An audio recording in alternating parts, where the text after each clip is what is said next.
is Jocelyn Schmidt. I'm an applications engineer. I'm senior staff. I work for Lockheed Martin, and I'm a part of their digital transformation as a process architect.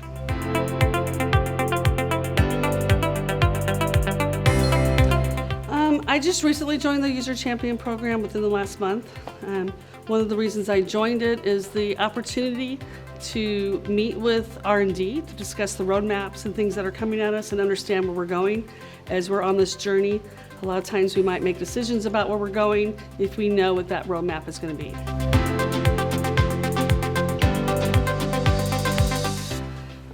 I like the fact that we have on the manufacturing side multiple structures and that they do different things, and it's just not a repeat of the same structure. They don't have to structure it the same, that it does things differently.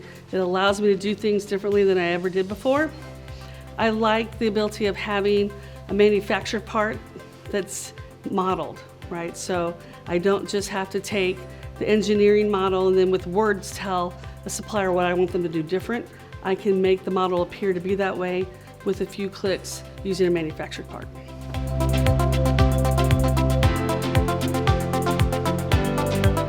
I would tell them to take their time to learn the subtle differences of the tool. Don't assume you understand how the tool thinks. Take your time to really learn how it thinks. It can give you an opportunity to not just evolve how you do work, but really revolutionize how you do work. And it's those subtle changes that do that.